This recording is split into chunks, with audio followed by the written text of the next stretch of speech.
Shabbat Shalom. Before we pray, let us bless our King, Baruch et Yahweh. Baruch et Yahweh HaMevarak. Baruch atah Yahweh HaMevarak le'elam vayed. Baruch atah Yahweh Eloheinu melech ha'alam. Asher b'kar b'nu makol hamayim wenatan lanu ha'torah. Baruch atah Yahweh notan ha'torah. That is to say, blessed be Yahweh. Blessed be Yahweh the Blessed One. Blessed be Yahweh the Blessed One for all eternity. Blessed be Yahweh our Elohim, King of the universe, who selected us from all the peoples and gave us his Torah. Blessed be you, Yahweh, giver of the Torah. To our King, to our Master, our Deliverer, our Savior, our Healer, our Sustainer. We come to you today, Master, asking you to forgive us of our sins, cleanse us of unrighteousness, that our prayers be not hindered this morning as we gather on your set-apart day. Father, we come today in obedience to you, and that we love you when we come to bless you this day. We ask that you would hear our prayer, Master, and that you would turn not a deaf ear to our cries, but that you would hear our supplications this morning. Look upon us, Master, with a tender eye. Look upon us with mercy this morning, as you have renewed them daily. We thank you, Master. We thank you for life, health, and strength. We thank you for food, clothing, and shelter. We thank you for knowledge, wisdom, and understanding. We thank you for your Torah. We thank you that you have called us out of idolatry and that you have opened our eyes, that you have cleared our understanding, Master, that we may see you for who you are, that you are our King, and beside thee there is none other. We thank you that you have allowed us to see another Sabbath day, another feast day, that we come out and we bless you this morning. We ask that our praises, our adoration of you, Master, that it would rise up to you like a sweet-smelling savor. We thank you this morning, Master. We ask that you will continue to bless us. We thank you that you have brought us all week, that you have kept our children, that you have watched over them, Master, because you said that your eyes are always upon Israel. Continue to watch over us, Master. Continue to bless us. In this we pray. Amen.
my hands, I lift my voice in worship unto you, Yahweh.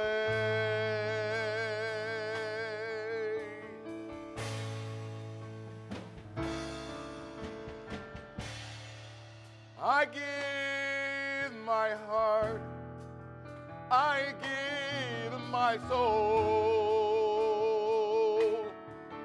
in praise unto you, Yahweh.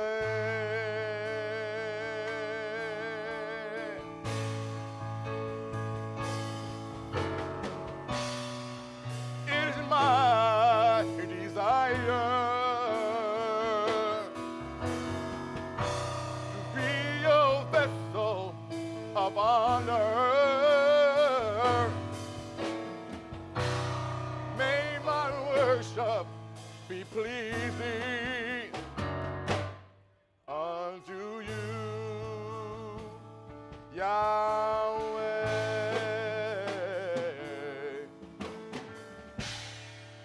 It is you that I love. It is you that I want.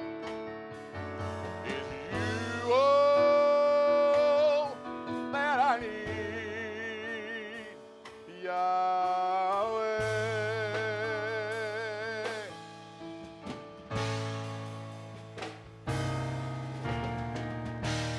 I lift my both hands, I lift my voice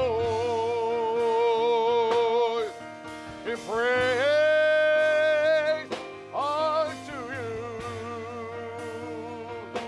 Yahweh.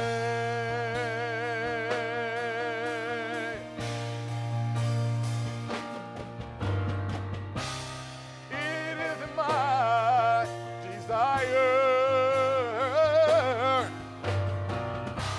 to be your vessel of honor. May our worship be pleasing unto you, Yahweh.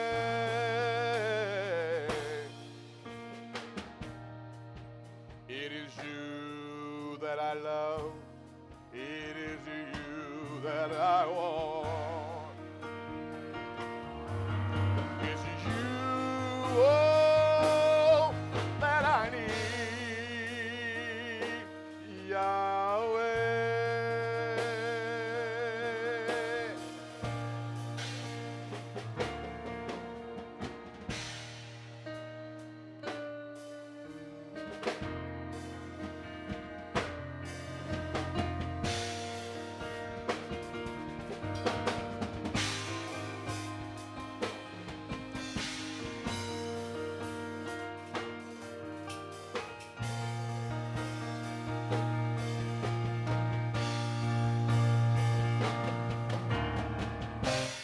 It is my desire to be your vessel of honor, yeah. May my worship be pleasing unto you, Yahweh.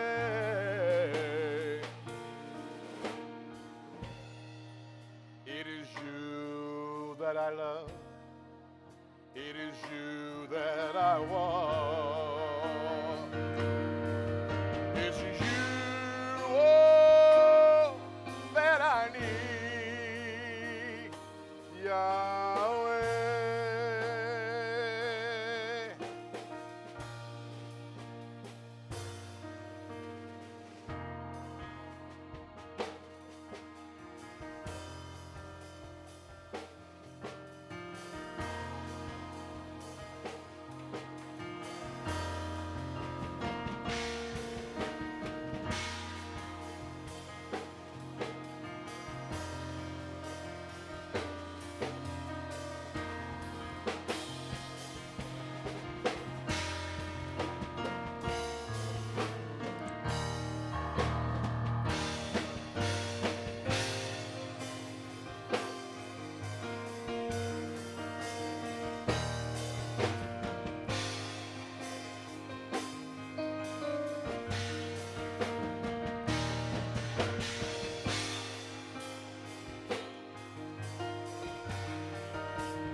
I need.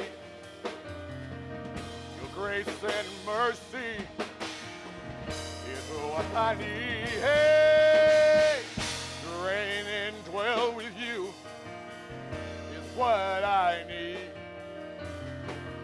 To feel your presence, come on, is what I need. Here we go. I offer you my worship. I offer you, oh, my praise. I offer you, oh, my faithfulness. I offer you my life you gave. Come on.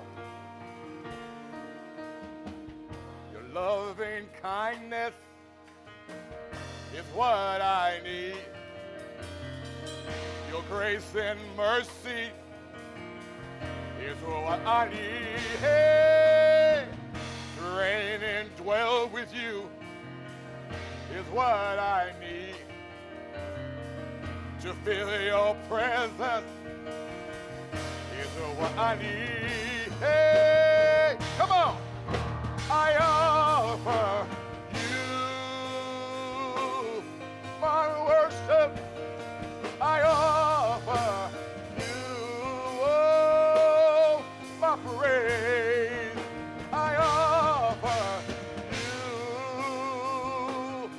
my faithfulness. I offer you my life you gave. Here we go. Touch my eyes so I can see.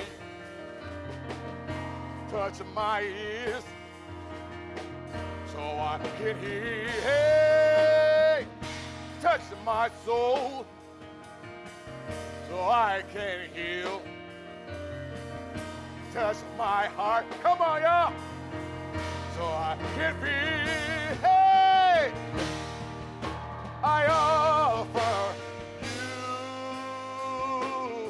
my worship. I offer you, oh, my praise. I offer you, hey, my faithfulness. I offer you my life you gave, and I say, hallelujah.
Yahweh.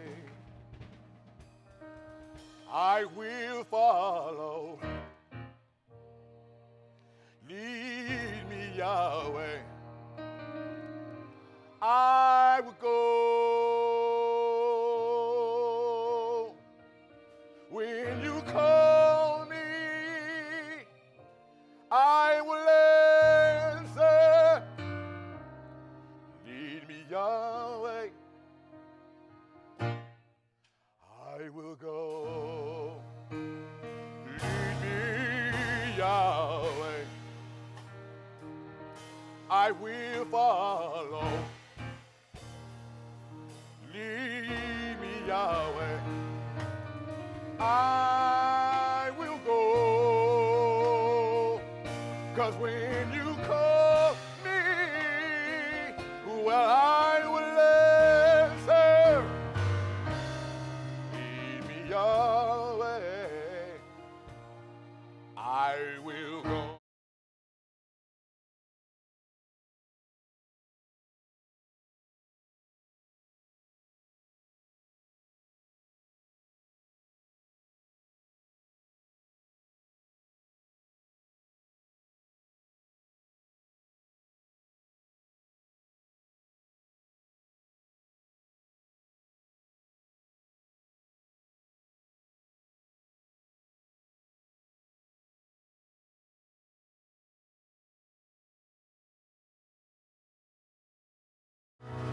Lead me, Yahweh.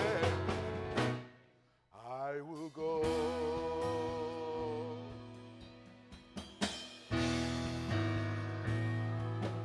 I will go. Come on. I will go.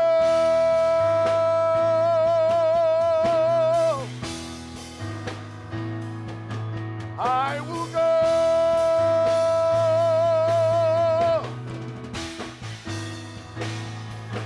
I will go.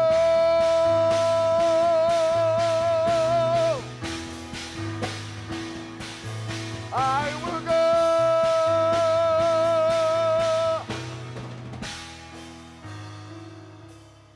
Lead me, Yahweh. I will go. Shabbat shalom. Shabbat shalom.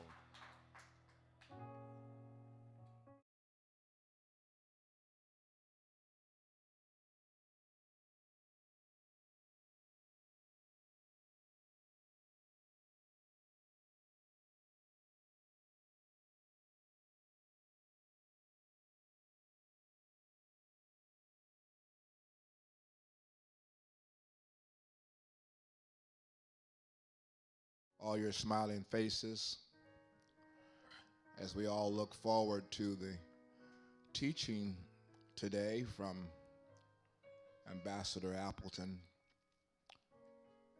I know you all missed him.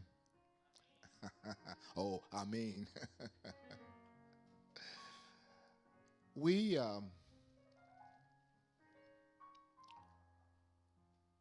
struggle. Well, no, let me take that back. We are constantly looking for like-minded people, and trying to find like-minded people is very difficult and almost nil to none.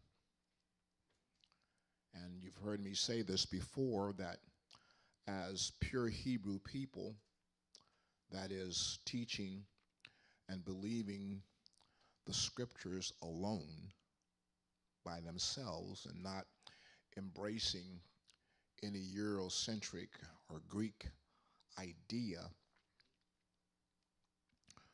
we don't find like-minded people like us. And so consequently, we're kind of on this island by ourselves, but that's a good thing in a way, because we model what Hebrew Israel is to the Most High. the Most High called for Hebrew Israel to be a separate and independent nation of people who believe that He and He alone is the opulent, all-existent, self-existent Spirit,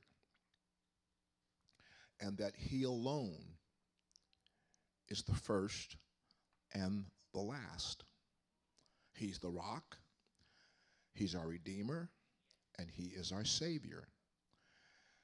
And it's difficult to find individuals on the planet who attest to this idea.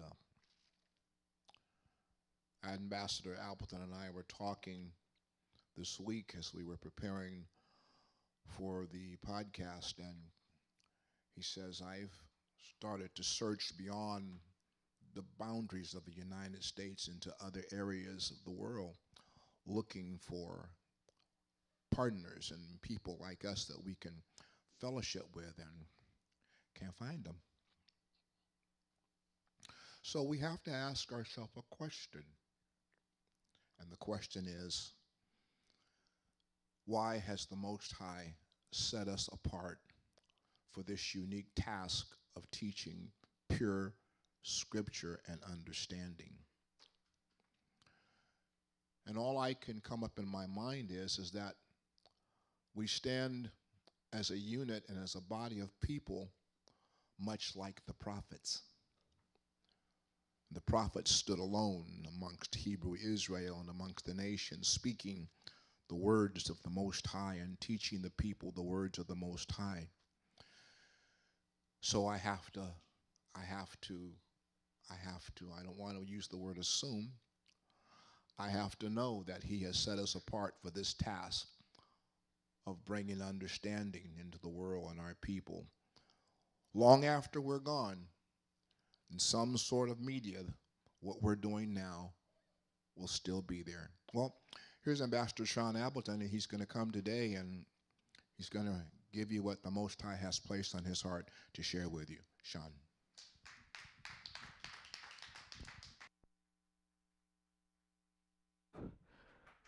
All right. Ooh, a little hot in the house.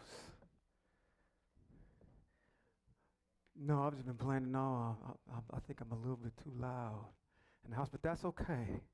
How are y'all doing? Y'all doing well? Tov Meod. Tov Meod.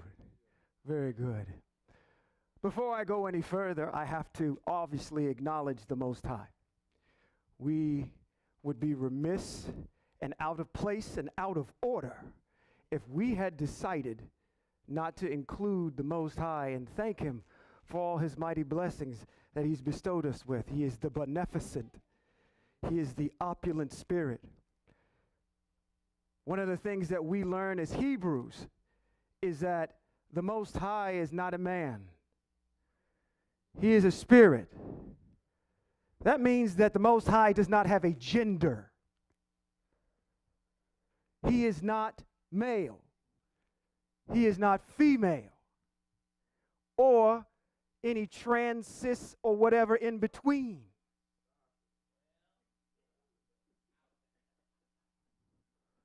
He wasn't assigned a gender at birth. We are talking about something that you cannot fathom. You cannot put a length, width, or depth to the Most High. You see the manifestations of His power. But yet and still, our people are reduced to reducing the Most High to a man, which makes no sense. Doesn't align with text at all. So, I extol the Most High. I come in the name of the great El of our ancestor Moshe, Avraham, Yitzhak, Yaakov, Yehotanan, David, Shemuel, Shimshon, Boaz, Yehudit, all of our matriarchs and patriarchs. I come in that name, and I thank the Most High for allowing me to be able to convene with you at another holy convocation on another Shabbat. To all of you that are joining us by way of the stream, I say Shabbat Shalom to you. And actually, I want to do something real quick. If you have a device, you guys need to be in this chat room. If you guys understand what's going on in this chat room while I'm talking, I think there's more fun in this chat room than it is with y'all watching me. Y'all just sitting here, Ambassador, yeah, we get it. They are having a ball in that chat room. You got a device, Yahweh's Exiled Empire, okay? Join the Discord. Make sure you send this out to individuals that you know. They may not be apt to coming into this place. They may feel intimidated because of the things that we say in here. But they got no problem coming in that chat room and even trolling in that chat room. I'm going to tell y'all something. If y'all come in that chat room and start trolling, we got individuals that are in there that will boop. Man, that was at least a 40-yard field goal right there. Kick you out. But join the chat room. Join that Discord that's in there while you're in here. They have a ball in there. So for those of you that are joining us by way of the stream, and again, I don't know if we have it on the screens, but there's a QR code that we have. Make sure you scan in that QR code, and if you find anything that we're doing here profitable and you want to contribute, please use that QR code and donate, okay? All right. So there's a group of pan-Hebrews that I want to say Shabbat Shalom to as well. But we have all of our people that are joining us here in our studio audience. Oh, wait a minute. Y'all see, I'm sorry. I gave y'all a task to do to jump in your phones. You see everybody that's here right now, they're doing this. Okay, I'm with you. For the Ebir that are here, just for a second, let me pull you away from your device for a second. Let's wake up the ancestors. Hebrews in the house. Let me hear you make some noise. Shabbat Shalom. Shabbat Shalom. All right, let's get into it. I am going to actually give you a testimony. I'm going to do a little mini sermon. Matter of fact, where's my... I don't want to start this. I don't want to start this now because this is one sermon. Oh, I shouldn't say sermon. One teaching that I'm going to do today, and then I'm going to do the main one, which is 19 and 20. In 1 Samuel, I have to give you my personal testimony. And the Most High took me to the woodshed recently. I had come into a podcast, and I had talked to our head ambassador. And excuse me, let me stop before I go any further. And I forgot to acknowledge two important people, the leaders of this house, upon which I take my direction from. Ambassador Honorable Robert B. Holman Jr. and Kevin R. Holman. I share the stage with them. They are our leaders here. I take direction from them. I take direction from worship, from our minister of music. And my mentorship comes from the Honorable Robert B. Holman Jr. So I say Shabbat Shalom to you, gentlemen. So let me move forward. Let me talk about my testimony that I had. I came into a podcast and I was downtrodden. I was downtrodden quite a bit. And I spoke to our ambassador and I used a word that he disagreed with vehemently. Because I said, I'm a little depressed. He said, you're not depressed. By definition, you're not depressed. And I said I had to examine what I had said. And I said, you know what? You're right. The more salient word to use is I was grieved in my spirit very heavily. Weeks prior, he had gone through something and a wave had hit him. A wave of emotion because of his heartfelt concern for the Ebir people. He shared that with me. I didn't know that that wave was coming to hit me next. And so therefore, when I walked into the podcast, I shared this with him. I said, I am grieved. He said, well, why are you grieved? I said, because the Most High, now, Ambassador Holman, Kevin Holman, had asked me, he said, how many hours do you spend in text a day? And I had initially said maybe 3 hours a day. That was probably a little heavy. It's more maybe like an hour and a half, 2 hours. But as I'm in text, I'm getting to know the Most High more and more and more. His behavior, his mitzvot, what he wants from us as a people, as an individual. I was grieved in my spirit because now that I have a relationship with the Most High and I can see these mitzvot, what do you think I see all the time? Mitzvot and the violation of them. You can't tell me that when you walk out of your house, you become so numb to the fact that all these violations of mitzvot, you're seeing the world through the lens and guise of wickedness.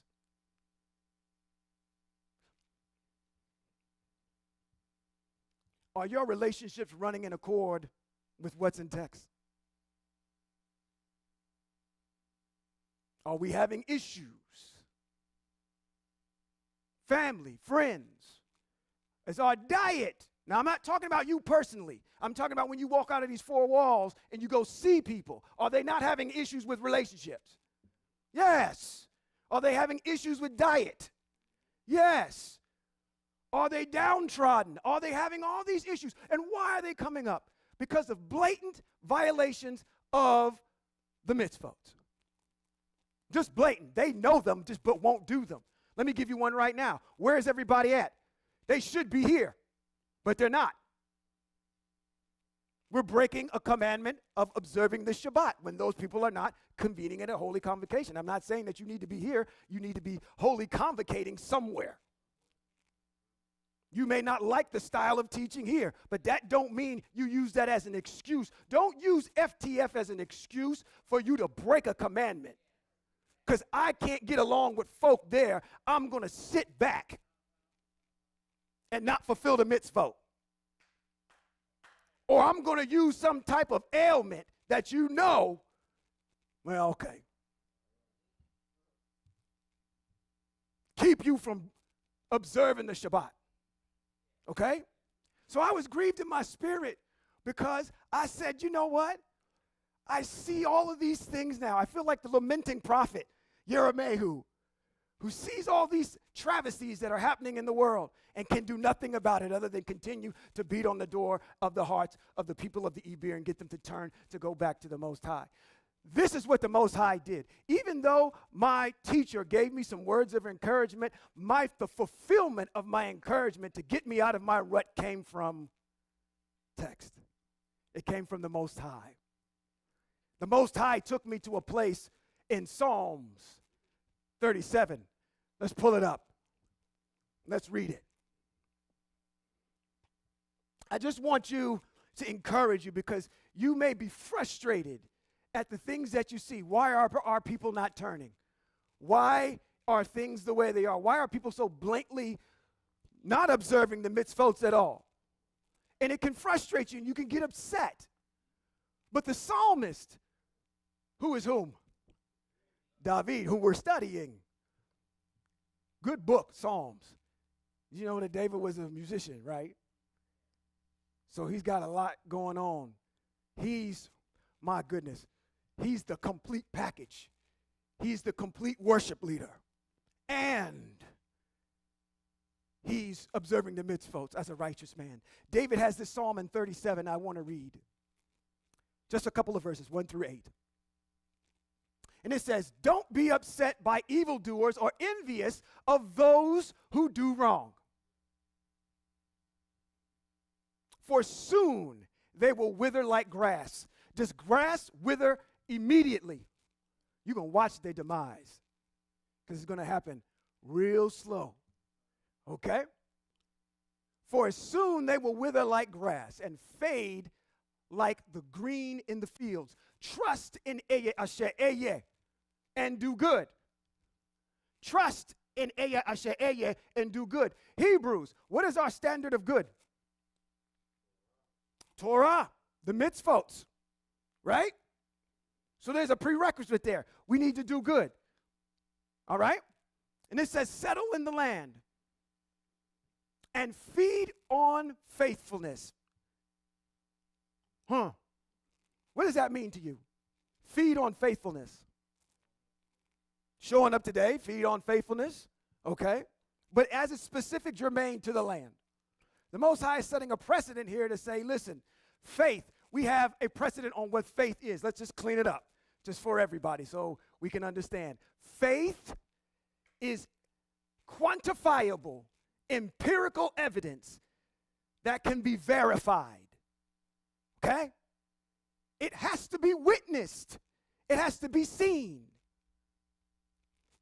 How many of you have faith? Would you put me in a cockpit of a plane and fly your 2 grandbabies back to St. Louis? No. How much faith do you have in that? 0. Why? Because you've never seen me do it. Faithfulness of the land. You believe in the Most High and the mitzvos. The Most High is going to supply the land for you to be fruitful and bountiful. So year after year, you can have faith in the fact that it's going to produce every single year. Okay? Faithfulness. Then you will delight yourself in Eye Asher Eye, and he will give you your heart's desire. My wife, who I'm dearly love, went through a small procedure. And in that, she really didn't have too much of any reservations about it, other than the fact that prior to it happening, she got in her head a little bit. And I used this text. I said, if we're what? Doing good, which is righteousness, then the Most High will give us what? He will give you your heart's desire. And I told her, what is your heart's desire? You want to make it through this with flying colors. And that's what the Most High did. Okay? Commit your way to Eye Asher Eye. Trust in him. Who are we trusting in? The Most High or man? I just want to make sure that's clear, because every time you say he, the Most High, him, you reinforce this idea. If nobody knew what you were talking about and you said, well, he, who do you think that they think you're talking about? It could be Christ. It could be Muhammad. It could be anybody. There is a plethora of gods. Okay? We need to stop using this, I don't know what that is grammatically, but him, these pronouns. Oh my goodness, here we go. We're using these pronouns today. You see these little emails that come across on my screen, and at the bottom it says such and such, he, him, they, her, it. These pronouns at the bottom. We need to drop these pronouns referring to the Most High, because again, he's a spirit. Doesn't have a gender. Okay? So, I take issue with trust in him. Trust in the Most High. And he will act. He will make your vindication shine forth like light. And like light, the justice of your cause like the noonday sun.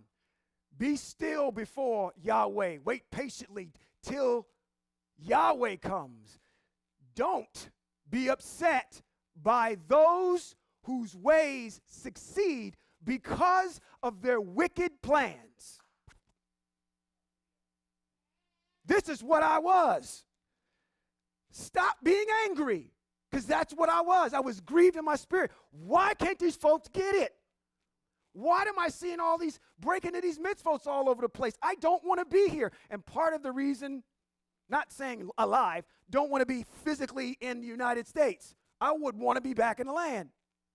So stop being angry. Put aside rage and don't be upset. It leads to evil. So, I'm only giving you that personal testimony because when I found that I was downtrodden in my spirit, that's what I wanted to go in Yeremiah, right there. Somebody need to help me out with that. I think it's in Yeremiah 15. It says that I delight in the Most High's word. I shouldn't read it and be grieved. I delight in it. Okay? So, just to give you that for a little bit of food for thought, let me go ahead and start this so we get right into it. We all good? We good? You still with me? I done lost my voice already. We got any water in the back? Can somebody go get me a water if we got a water in the back, please? Okay. We are going to continue our study of Shemuel, first Shemuel.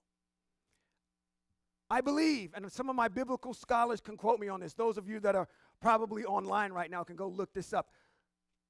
I believe in the Septuagint, there is First Kings, Second Kings, Third and Fourth Kings. They don't have a First and Second Shemuel in the Septuagint. I almost like the Septuagint's naming of this book instead of First Shemuel, because Shemuel doesn't really play a huge part in the books of Shemuel. You find out about him for the first couple of chapters, and then it takes over with what? Melech Shaul and then David. You have this war that happens all the way through between these two guys. I'm trying to stay in the light. Between these two guys, okay? I'm going to give you your homework. And usually, one of the things that look at this. I extend to you the right hand of fellowship. That's a joke. Thank you. All right. So, I'm going to give you some homework. I usually, in my dissertations, give you the question of the week. We're not going to do the question of the week this week. I'm going to give you the question of the week. All right? We're going to come back and answer it next time I get up here next week. Here's the question. Here's your homework study. We're going to be in the book of 1 Shemuel. In the month of November, we are going to cover chapters 21 through 26.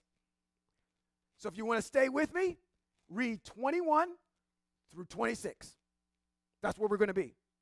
Your question is, one of our Hebrews that's a main character in the book of 1 Shemuel dies. Who is that? If you know it, don't say it out loud. Don't say it out loud. There's going to be somebody that's real. Matter of fact, who is the pivotal characters right now where we're studying Shemuel? Can anybody remember that? I just named one, which was David. Name me somebody else. Shaul's another one. Who else? Yehotanan. Anybody else? Eli. He was the Kohen Gadol that died. He had 2 sons. Anybody else? Okay, so we got the majority of them. We could name the women too, y'all. Come on. Michal is in there. Merav is in there. They're the daughters of who? Melech Shaul. Okay. There's another person that you're missing. Avner. He's the commander of Melech Shaul's army. Out of those Hebrew people, one of those folks that you just named is going to die in the next couple of chapters. Before we get to 29, one of them is going to die. Okay? That is your homework. That is the question of the week for you. Who dies? Okay? Moving forward, I'm going to go and cover 19. So I'm going to fly at a pace here that hopefully is amenable. We're going to cover chapters 19 and 20. What's in chapter 19? Chapter 19, Shaul pursues David to have him killed. And in chapter number 20, David and Yehotanan stand together and face danger from Melech Shaul, their father. Okay? These are, in true form, these are going to be the text that I'm going to be going to today. So I'm just going to leave that up as I'm walking through this. All right? Let me bring you up to speed on where you are, because I know that we've got our mind set on all the teachings that Honorable Robert B. Holman has done in the last 4 weeks. So you guys have had your minds on Yeshayahu, and hopefully you've learned something, which I know you have. But we're going to jump back into Shemuel for a little bit. But let me bring you back up to speed on where we are. Okay? I'm going to go all the way back to 1, and I'm going to go fly really fast. Okay? Who do we have in chapter number 1? We have Shemuel's birth in chapter number 1. We find out that he's a Nazir. His mother, Hannah, barren, she has children, this child. She commits him to Eli, the high priest, whom you named, who has 2 sons who are evil. He's under the teaching of Eli, who happens to be a very good Kohen Gadol at the time, but his sons are, just like I said, out of control. All right? So we get to the point, And I'm flying over chapters now. We get to the point where the people of the Ebir people say something to the Kohen or Shemuel. They say what? Now, this is after Eli has died, because there's something that happens where the Ark of the Covenant gets taken and it goes down into this foreign country. And then we have this story of who falls on his face. Dagon. All right, we have Dagon falling down, all right, before the ark, and then the ark comes back, okay? All right, now, we get to the point now where the people of the Ebir people, I should say, the Empire of Israel, ask for something. They ask for a king, a melech, which the Torah mitzvot allows. It says that when you get into the land, you can ask for a king, but who has to give it to you? Yahweh. Don't forget that point. Yahweh has to assign the king. Okay? So, he assigns whom? Shaul. He answers their request. Shaul, one of the distinctive things, what is the physiognomy of Shaul is what? He's tall. He's head and shoulders above everybody. So he really can't hide. But then we find out that Shaul has this kind of, later on, this bipolar issue that's going on. And I don't necessarily think the bipolarism is because of his own doing. Because every time you read the text, it says an evil spirit from whom Yahweh came upon him. Okay? And I'm going to try to expose, I think, in my eisegesis of this, why that is. Okay? So we're in chapter number 15, where Shaul is now getting ready to go fight.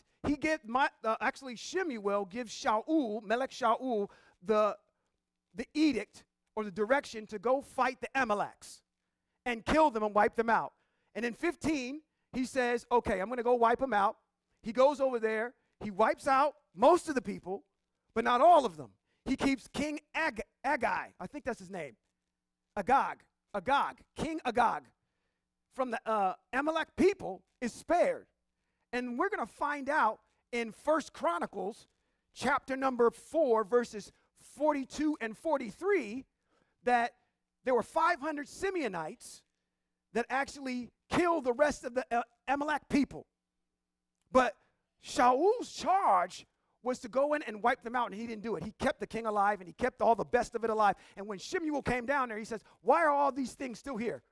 How come you didn't wipe everything out? The dog, the cat, the goldfish, everything, the roaches. Why? And he said, I wanted to save the very best for the Most High. And he said, that's not what I told you to do. That's not what the Most High asked you to do.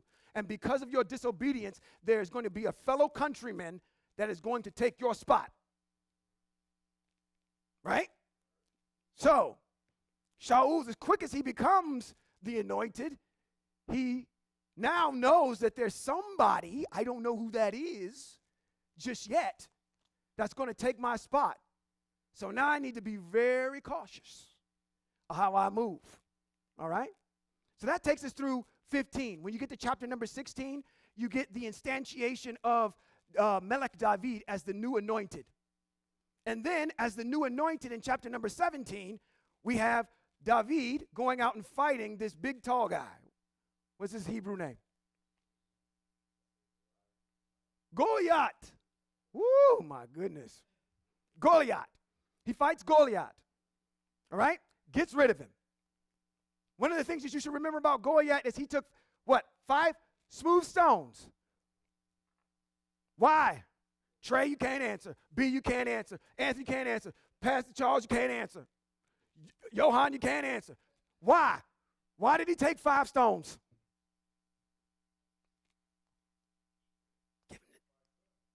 That's right. He had 5 sons. So I got a stone for each one of y'all. Matter of fact, no, he had 4 sons. He had 1 for Goliath and 1 for the rest of the sons that were going to come up. So there was total 5 in all. Okay? Because he's a marksman with that sling. What is his testimony? He says, this is just another overgrown bear. And I kill bears and lions all the time. So this will be nothing for me. That takes us through 17. Then we get through 18. And then coming out of 18, we see these issues where Yehohanan is speaking with his father. And he becomes very angry at David. Okay? And that's where we're going to pick off up at 19, where we are right now. So let's go. Let's get it. Follow along.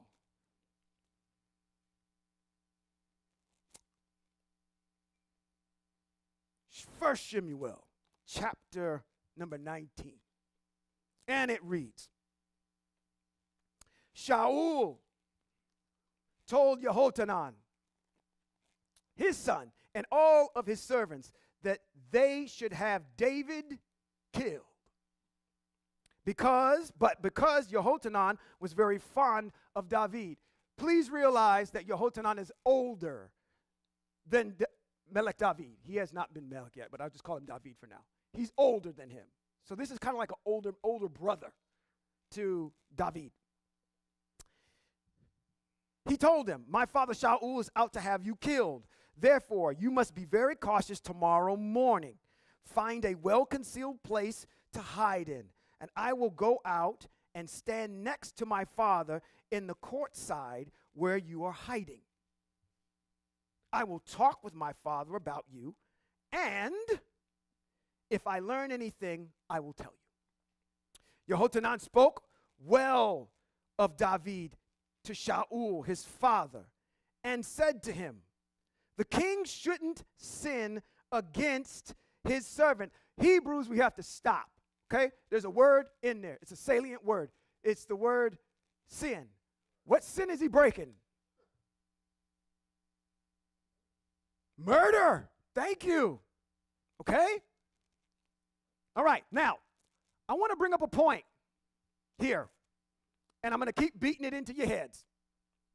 This is a technical manual. You must know the mitzvot in order to read it. You can't just pick up the Masoretic text or any of the external books and think you're going to understand what's happening, because these people write in a way that says, I know you know the mitzvot already. So when I say you're getting ready to break a sin or do something, you automatically know what that is. Okay?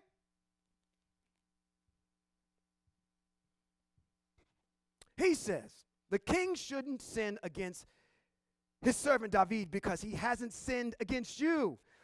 On the contrary, his work for you has been very good indeed. He has put his life in his hands to attack the Philistine, and Asher accomplished a great victory for all of Israel. I love the way he poses this, that even though he is attributed to the victory, the Most High still gets the praise at the end. It says, you yourself saw it, and you were happy about it. So why do you want to sin against innocent blood by killing David without any reason? He's quarrying his father. Look at what his father says. Now, I want you guys to pay attention to what this hypocrite is getting ready to say. Okay? I already gave you the answer. It says, Shaul heeded Yotanan's advice and swore. Now, again, technical book. He said he swore. What does that mean? That's a mitzvot. That's an oath. And what do we do with oaths? Yeah, we keep them. How do you break an oath? You can't. When you make an oath, you're supposed to fulfill it. That's why I'm going to step on some toes, and I don't care. So just put your seatbelt on. So when you take an oath, supposedly in front of the Most High, saying, death do us part, it ain't got nothing to do about you getting upset about somebody burning your toast. It's got nothing to do with anything about any pettiness that comes up. It says, till we will break up when what happens? Death. That's an oath that you swear to each other. And you say it in the sight of God and everybody. There's a bunch of people out here that's not honoring their oaths. And for reasons to break up that are not, if you call yourself an Ebir, you can't. Okay? Everybody else can do what they want to do because they're not Ebir. But you are held to a higher standard. When you make an oath as an Ebir, you are supposed to keep your word. What does the text say? Just because you were ignorant of it doesn't mean that now that you've been made aware of it, that you're still exonerated. You are guilty of that right now. So if you are breaking oaths that you've made, I'm going to let the Most High deal with you. Okay? This is an oath. We've got 2 mitzvos that just exhumed themselves, but it didn't say, thou shall not, you will boom. No. We unearthed the mitzvot. Shaul heeded, back to 6. Shaul heeded Yehotanan's advice and swore, as Eye Asher lives, he will not be put to death. That's his oath. He will not be put to death. Somebody remember verse 6, because we're going to come back to it. Yehotanan called David and told him all these things. Then Yehotanan brought David to Shaul to be in attendance of the king as before. War broke out again, and David went and fought the Philistine. He defeated them with a great slaughter, and they fled before him. Then an what? Evil spirit from Eye Asher came upon Shaul as he sat in his house with his spear in his hand. Now let's do some critical thinking. If David is the heir apparent to the throne that by the Most High, does the mitzvot not say, I will pick the king? So we're in compliance. David is going to be the next king. Why doesn't David just kill Shaul? He can't. Why? Yeah, he's Yah's anointed. He can't kill him. Okay? Because he's Yah's anointed. There's another issue that I want to as a side piece to that as well. Okay? Now, when we think of kingship, we think of, if I die, who gets the throne? If I'm the king? My son. You're going to see later on, Shaul have an issue with Yehotanan. You're helping the enemy, you idiot. This is your kingdom. Why are you helping David?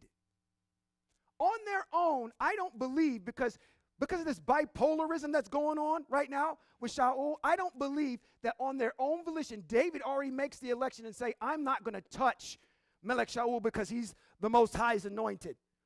And when you see Shaul is in his good spirit, he doesn't want to hurt David. In 6, he just said, what? I am not going to kill him. But somehow we have to get Shaul off the throne. Okay? So, an evil spirit from the Most High has to intervene. Be on Shaul to drive David out. So we can I got to separate you from him. And what you're going to find out later on is David doesn't put a hand on him. Shaul kills himself. He kills himself. So therefore, David still becomes the king of Yehuda, but then what? The throne of Israel now goes to his son, who at the time is Ishbosheth, because Yehotanan, oh gosh, I'm giving some stuff away. Yehotanan doesn't see the light of day either. Okay? So we have to intervene somehow to break these two apart. And then there's this dichotomy that happens, and David now is by, forcing himself into the kingdom, has a hostile takeover later on. Okay? Just my 2 cents. That's eisegesis. All right. 8. Let me go back. Matter of fact, let's go back to 9. It says, then an evil spirit from Asher came upon Shaul, and he sat in the house with his spear in his hand. David was playing the lyre. And Shaul tried to pin David to the wall with his spear. But he dodged it and moved out of Shaul's way. He was going to dodge it anyway. Right? Because what? He's the anointed by the Most High. So there's no way he was going to get hit anyway. It says, so that the spear stuck in the wall, David fled, so that night he escaped. But Shaul sent messengers to David's house to watch for him and kill him in the morning. Wow. Okay, now let's take a look at what's happening here. We're sitting here. I'm playing the guitar. That's what a lyre is. It's a form of a guitar, stringed instrument. I'm trying to get pinned to a wall with a spear. I flee and I run out. Okay? And then there's an order that's given. go to his house and kill him. Now, do you just get up and go? No. What are you going to do? We're going to be here all night.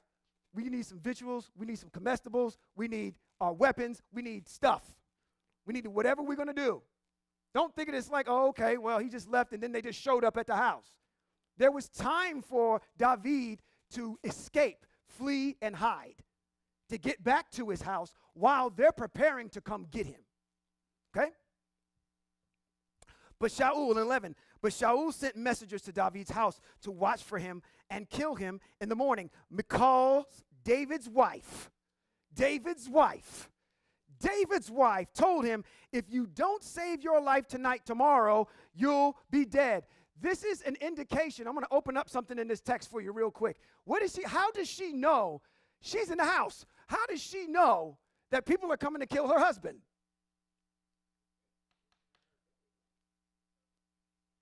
It says David was playing the guitar in the midst of Shaul. It didn't say anything about Michal being there. He goes home to his wife. And she says, if you don't leave now, somebody's going to kill you. How does she know that these people are coming to kill her husband?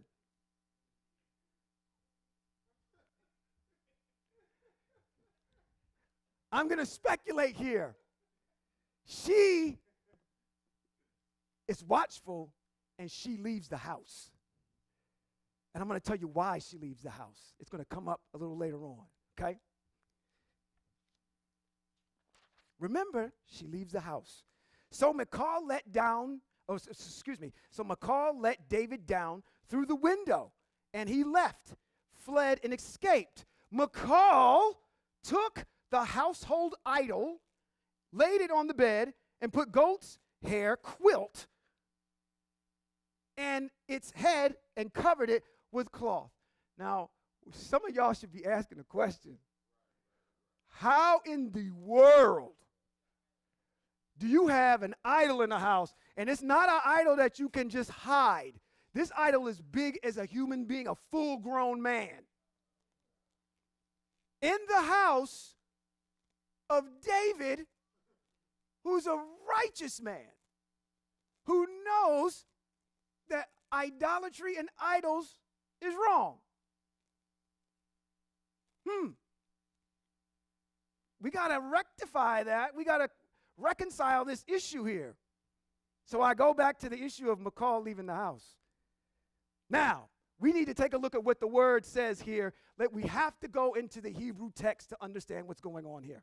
Okay? That's how you figure this out. Okay? So it says, let's go back to in 13. It says, Michal took. When you look at the word took in the Hebrew language, it is the word right there. I think it's, no, let me just get it. I don't want to butcher it. I think it's, I'm not going to speculate. Give me a second, y'all. Give me a second.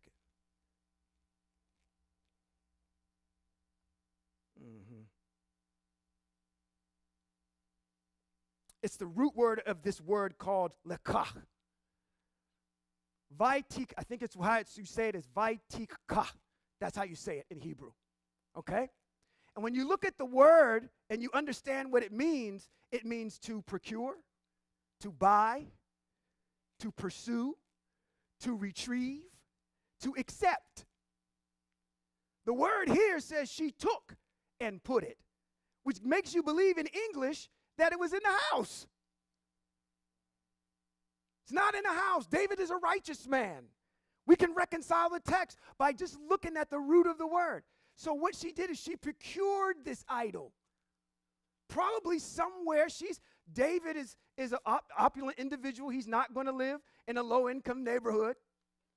He's in the suburbs somewhere. And I'm pretty sure somewhere there was an idol where she could retrieve it. And she used this idol as kind of a disguise for her husband. Okay? But what's my point? My point here, obviously you get the fact now that hopefully that makes sense, is that you'll never get that by looking at the English. Anytime that I'm getting ready to teach a formula here. You work the problem according to the rule and you will get what? The right answer. Anytime you see dichotomies like that in the text, someone righteous doing something like this or having some household auto, let's look into it a little bit further. Let's look into it a little bit deeper. Our first point of action is to look into the actual words themselves, because we know that sometimes the Hebrew and the English don't translate eye for eye. Okay? So that's where that comes up. Okay? So now we don't have this issue of David having an idol in the house, because he wouldn't have it in there anyway. She's trying to help her husband out and not get killed. So she's doing everything she can. Okay? And I actually wrote down some text here where you can actually find where in other places where, matter of fact, one of your patriarchs had an idol and she sat on it. Who? Who was that? She left Laban's house. Yes, Rachel. She was hiding it.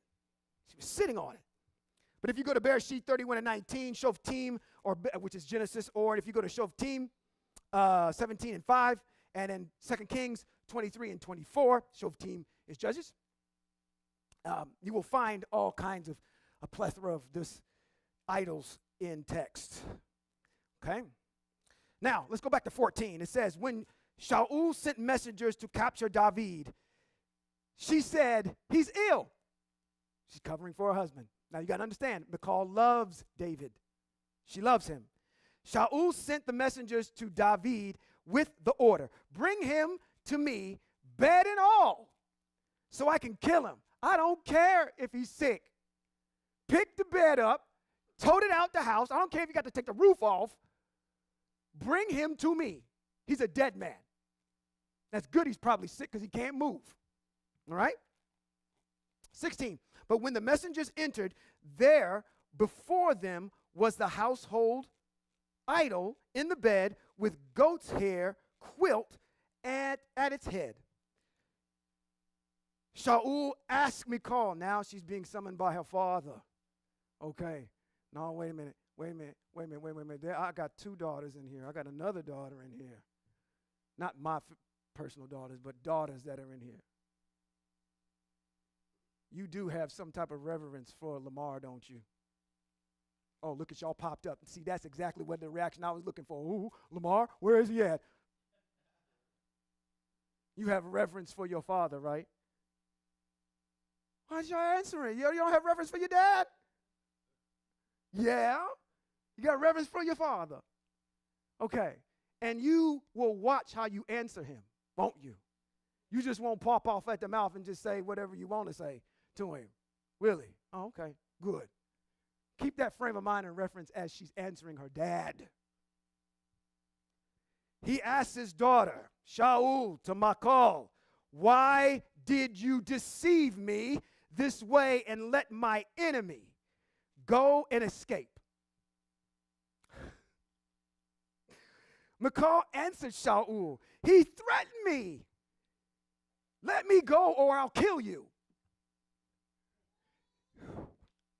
She's saving her own skin now because she knows who she's in front of. She knows that what this man will flip on you in a heartbeat. If he's sitting there chilled out, cool, calm, and collective, and then all of a sudden picks up a javelin and tries to pin you to the wall for no odd reason at all for you, this dude has some bipolar issues. Bruh. So this cat is now talking to his daughter, and she's being very careful. She's coming up with excuses now to save her own hide. David fled and escaped, then came to Shemuel in Ramah and told him everything Shaul had done. Now we see Shemuel show up one more time. All right? I want to take a sidebar. I don't know if I said this earlier. I do apologize for repeating it. You guys need to understand how much Shemuel means to the Most High. The prophet Jeremiah, who in chapter number 15, verse 1, says that even if Moshe and Shemuel was standing in front of me, I still wouldn't exonerate you because of the things that King Hezekiah's son Manasseh has done to Yerushalayim. I'm not going to let it pass. Shemuel is very poignant in the eyes of the Most High. So it's rightfully so that David runs to him. He says he ran to Shemuel in Ramah. Ramah is where Shemuel is from. That's his birthplace. He told him everything Shaul had done to him. So he and Shemuel went and stayed in the prophet's dormitory. I never really realized there was such a thing until I read this. But moving forward, it says in 19, the news reached Shaul, and David had been seen by the prophet's dormitory in Ramah. Shaul sent message. That makes sense why that's in Ramah, actually, why the prophet's dormitory is there. Why? Because the Kohen Gadol is in Ramah. Makes sense. Shaul sent messengers to capture David. But when they saw the group of prophets prophesying, check this out. So I want to set this up, because when we were in Christianity, we used to have prophets come in and evangelists come in, and they'd be laying hands on y'all, and y'all be rolling around in the aisles. They would have to put the sheet over top of you, putting all that anointed oil on you and everything, be prophesying over your life. Your man's going to be here next week. You looking for a man? Your girlfriend's going, your wife's going, you're going to find her next week. These are the winning lotto numbers. Getting you happy, all worked up to have an emotional orgasm, because that's all that is. Let's see what it says. It says, Shaul sent messengers to capture David. I went back to 20. But when they saw the group of prophets prophesying, with Shemuel standing and leading them, the spirit of El fell on Shaul's messengers, and they began prophesying. When Shaul was told, he sent other messengers, but they too began prophesying. Shaul sent messengers a third time, and they also prophesied. The Most High is not going to let, hey, do my prophets and my anointed no harm. You are not allowed to touch them. The moment you get, and in this particular instance, the moment they got even close to him, they caught fire. This is your real Pentecost. This is your real falling down of tongues and people just, and speaking in tongues of fire. You're just in the room and just happen just to catch something.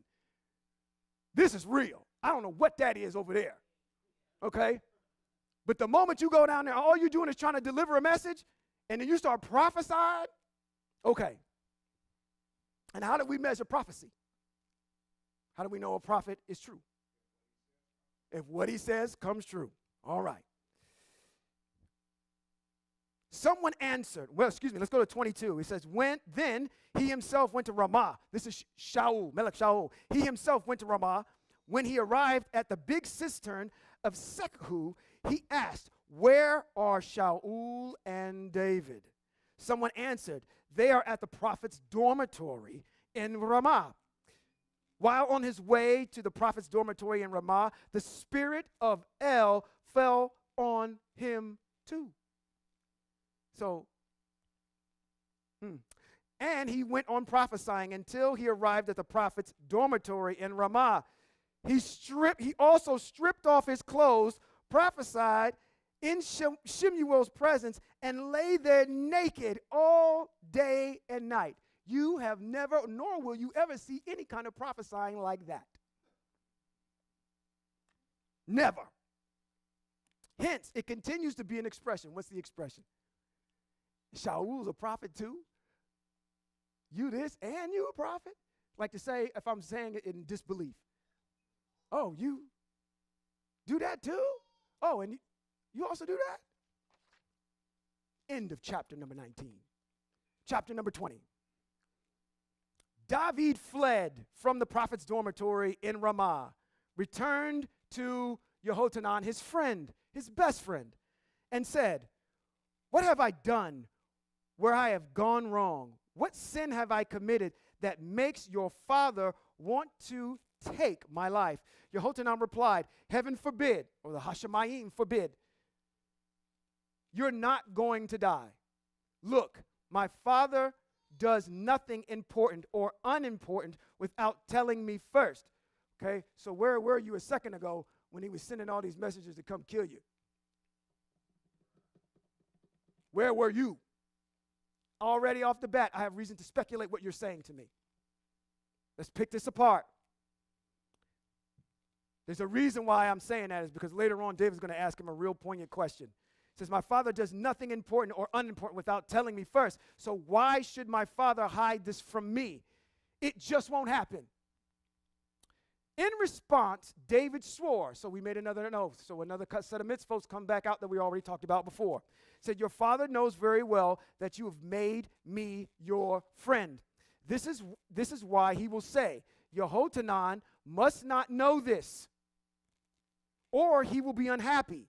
As truly as Asher lives, and as truly as you're alive, there is only a step between me and death. I don't trust you completely, okay? I know that you're telling me, you're yesing me to death. Bruh, I know, but do you know your dad? Okay. 4, Yehotanan said to David, anything you want me to do for you, I'll do. David answered Yehotanan, look, tomorrow is Rosh Chodesh. Explain it. The Rosh Chodesh. What is the Rosh Chodesh? The new month, not the new moon. Do not translate that as the new moon. That's the new month. And what do we do on the new month? It is a Shabbat. You can find this in Bad Midbar 10 and 10. Let's go there for a second. Bad Midbar 10 and 10. We'll stick a pin in where we are in verse 5 in chapter number 20. It says, also on your days of rejoicing at your designated times and on Rosh Chodesh, you are to sound the trumpets over your burnt offerings and over your sacrifices and your peace offerings. These will be a reminder before your El, I am Yahweh, your El. Some of that we can do. Some of it we can't, okay? The only really part that we can do is sounding the shofar. It is a Shabbat. If you go to Bad Midbar, chapter number 28, verses 11 through 15, speaks about the same type of things, but it also talks about the drink offerings that are also offered in that same particular spot. Now, thank you for going there, but I don't want to go through it, but I just know that it's a more robust text that says, okay, it is a Shabbat, but let's get into it a little bit more on what you're supposed to bring that day. Drink offerings, grain offerings, so on and so forth, all right? Let's jump back into chapter number 20, verse 5. David answered Yehotanan, look, tomorrow is Rosh Chodesh, and I ought to be dining with the king. Instead, let me go and hide myself in the countryside until evening of the 3rd day. If your father misses me at all, say, David begged me to let him hurry to Bethlehem. Why is he going to Bethlehem? That's where he's from.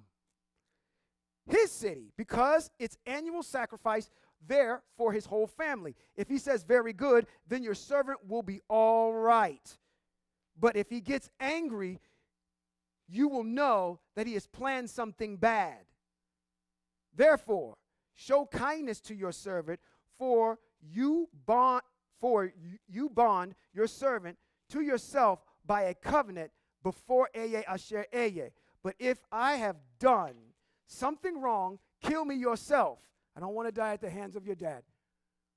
I want to die. He probably will not be humane in how he treats me. I'd rather you kill me if it comes down to it. Why turn me over to your father? Okay? Now, what is the criterion what we just read here just a second ago? He says he's going to go to his dad, and he's going to tell his dad what? I'm trying to see if you're still with me, you're still awake. He's going to tell his dad what? That David has to go to Bethlehem for an annual sacrifice. If his dad doesn't get mad, then everything's okay. But if he gets angry, then something's up. Okay? And he's going to tell him. I just want to make sure that we know what the conspiracy, what we're conspiring here between the two people, between Yehotanan and David. 9, Yehotanan said, heaven forbid, if I ever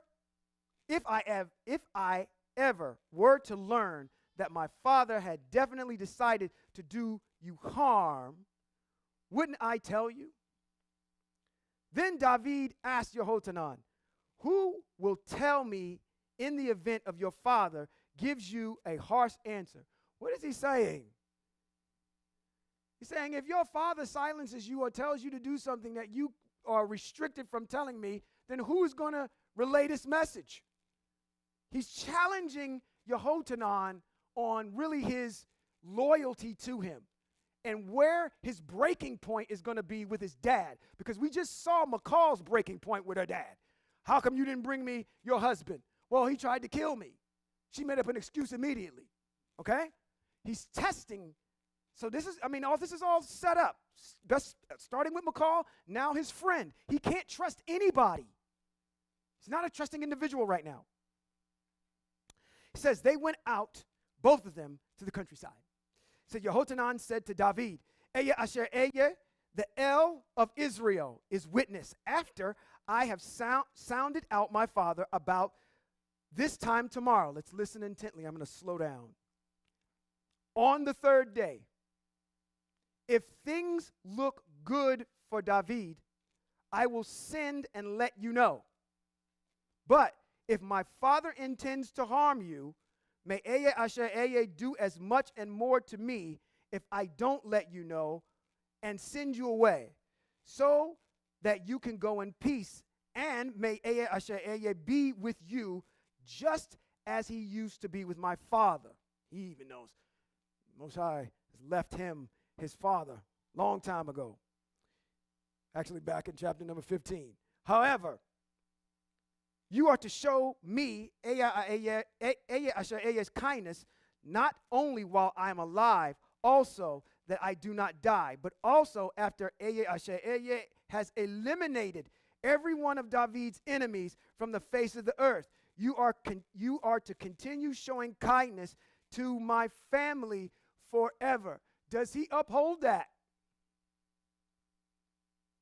David has a real problem with this piece right here.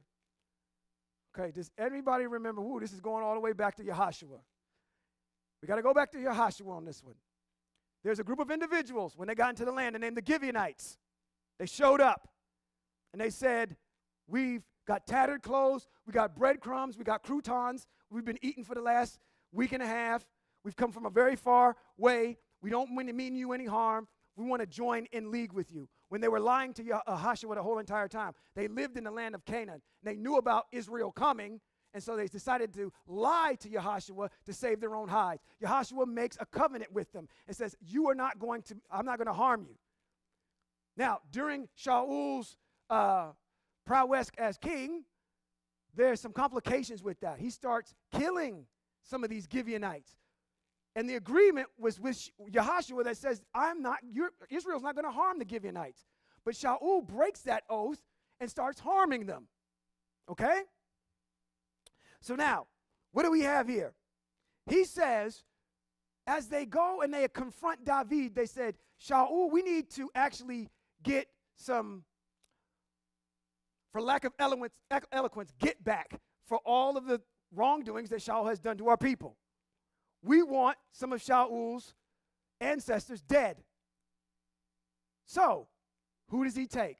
He takes 5 sons from Michal, his former wife, and he takes 2 sons from Shaul and gives them to the Gibeonites, and they hang them. So he's not going to really honor this later on, because the text reads in specificity, it says, you are continuing to showing kindness to my family forever. He doesn't protect his family later on. Yehohanan is related to Shaul, and Shaul has these sons, and these has these, what would they be? They would be his nephews that got killed by the Gibeonites because David handed them over to him. Okay? Woo! Why am I laughing? Why am I laughing? I don't know. Why I'm laughing? Because what I'm looking out here at y'all like, dude, listen, I don't know what time you spend looking at this text. I don't know what nerdy stuff that you into, but you are boring me to death with all of this detail and all of this data and all of this backup, because that's what we have to do as Ebir, because when you were across the street, they didn't give it to you. So now we're at the point of giving information, and we still got that lack of mass going, oh, come on, hurry up and get to the point. Maybe I should just go across the street, just crucify Yeshua for a little bit. No? Oh, okay. No, we shouldn't do that? Okay. Okay, we good. Okay. Because he does make some statements that are real egregious over there, namely about what mitzvot you need to honor. You do know that, right? What's the greatest command? What's Christ's greatest command? Wrong. Wrong. Matthew 22. Let's go there.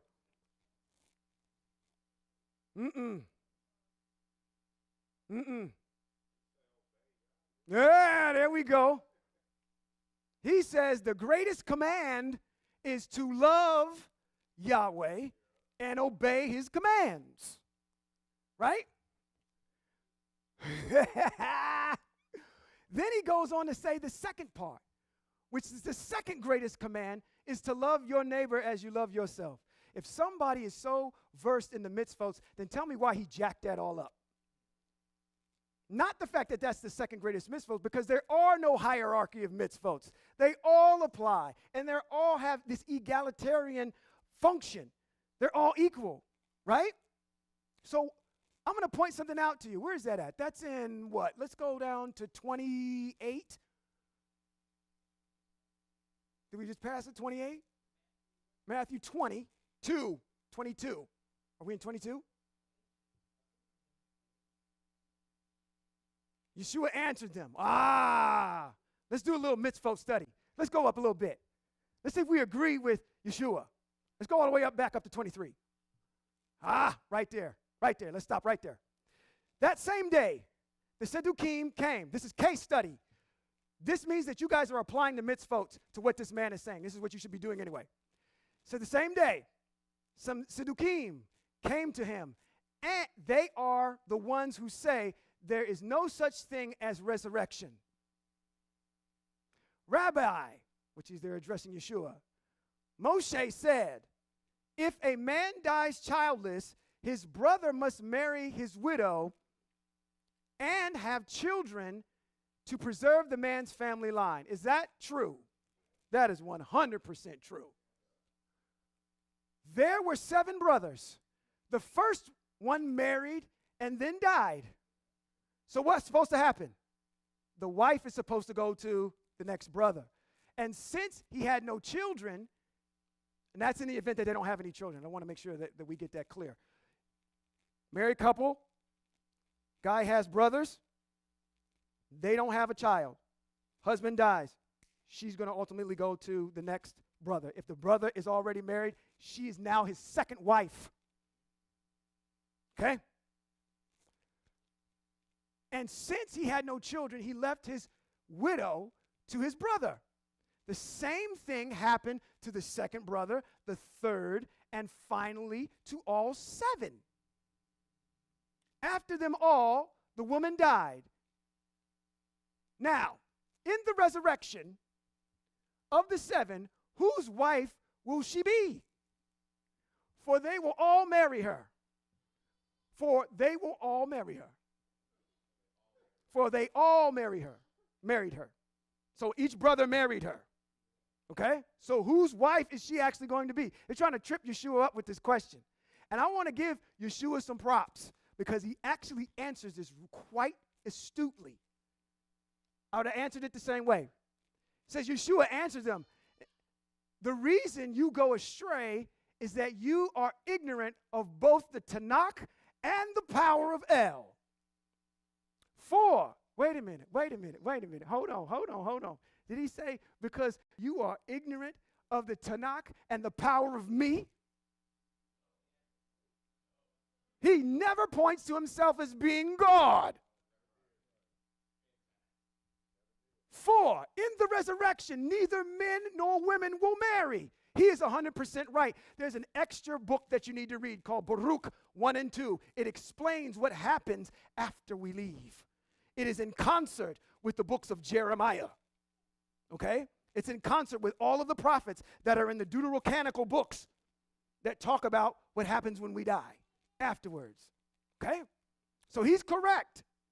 He says, what did he say? And as for whether the dead are resurrected, haven't you read that El said to you, I am the Yah of Abraham, the Yah of Yitzhak, and the Yah of Yaakov? What question is he answering by saying that? What does that have to do with their question of answering what happens? He did it up above. So maybe this is just some external stuff that he wants to say at the end of it. But let's keep going. He said, he is El. Who? He's never pointing to himself. He is El, not of the dead, but of the living. Says, when the crowds heard how he taught, they were astounded. But the Perishim learned that he had silenced the Sedukim. They got together, and one of them, who was a Torah expert, any one of you, asked a Sila and trapped him. How in the world are you trapping the Most High in his own word? How does that work? Okay? Rabbi, which of the mitzvot in the Torah is the most important?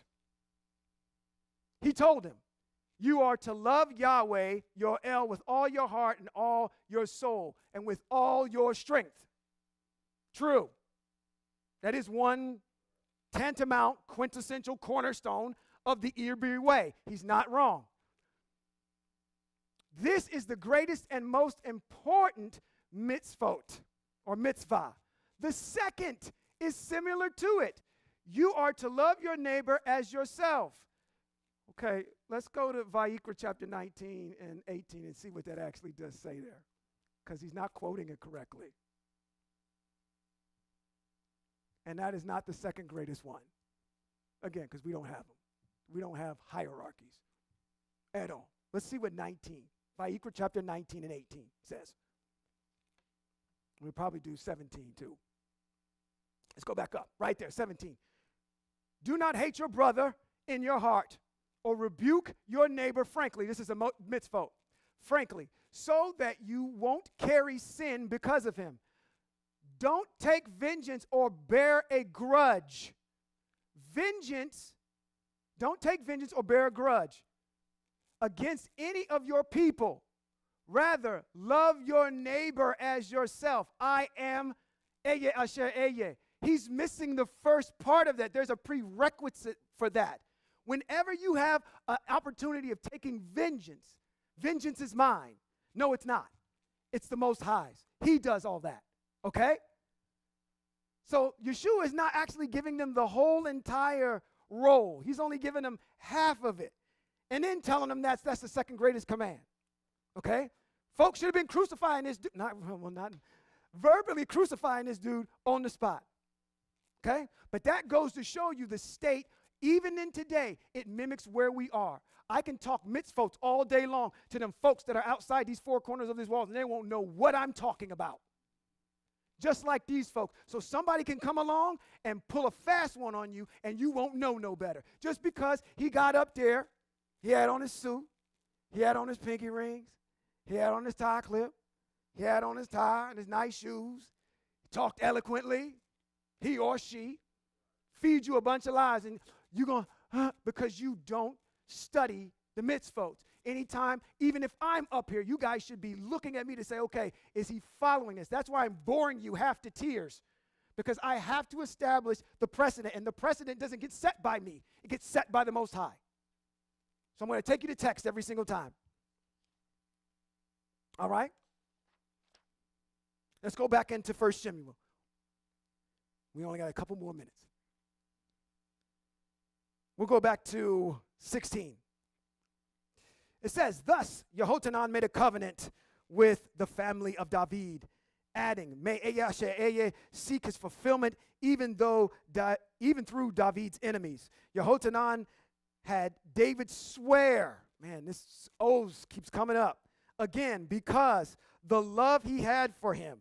He loved him as he loved himself. And I had mentioned to you before, for all you LGBTQs, you rainbow coalition folk who want to come over to our text and use stuff like this as a springboard to prove that homosexuality is admissible in the eyes of the Most High. You are twisting the words of the Most High, and that makes you kind of wicked.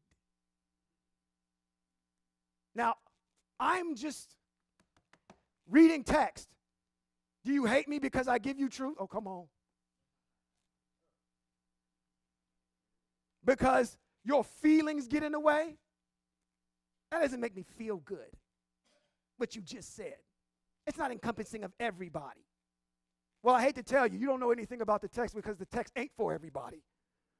The Most High ain't for everybody. The nations are dropping a bucket to the Most High. So if you think that the Most High, oh, come on, there's a place, I got to go there. I have to go there. Let's go to 1 Samuel chapter number 15. Because I'm going to probably ride this one out. 1 Samuel chapter number 15.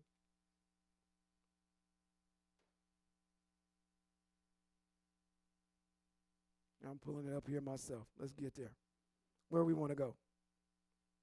Where we want to go, Ambassador? 15. All right. 15. Let's jump down to like 20. Let's go to 27.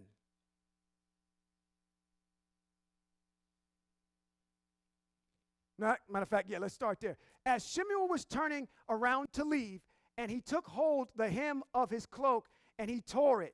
Shemuel said to him, Yahweh has torn the kingdom of Israel away from you today. He's talking to whom? Melech Shaul. He's taken this kingdom away from you today and has given it to a fellow countryman of yours who is better than you. Moreover, the Eternal One of Israel will not lie or change his mind, because he is not a mere human being subject to changing his mind. Now, if you're in text, you know that he's quoting Moshe. But see, that's, again, you got to know the technical part of this book. The Most High doesn't change his mind, nor does he lie. He is not a mere human. Okay? And you know what? I'm going to let the Most High rest on that. That's a good place to stop. Right there. When we come back and we convene next week, we will finish up the last of chapter number 20 and continue our progression, which will go a little bit faster, on chapter number 21, where we're going to continue to see David still on the run from Shaul. So he's now a full-fledged fugitive, running from Shaul. Hope you received something today. Hope you got a lot of data today. I know it might have been a little boring for you, but I'm like that. I'm a nerdy guy. I like to read. I like data. I like making sure that we have all of the things that we need in order to be equipped to witness to other people about the Most High, the Spirit that we serve, the power that we serve. Let me bless you. Ooh, I'm moving way too fast for my own self. Yivareka Yahweh v'yishmareka. Yair Yahweh panav eleka v'yeleka. Yair Yahweh panav eleka v'huneka. Yesa Yahweh panav eleka v'yasham leka shalom. Which says, may Yahweh bless you and keep you. May Yahweh make his face to shine on you and show you his favor. May Yahweh lift up his face towards you and give you shalom. Until next time, thank you.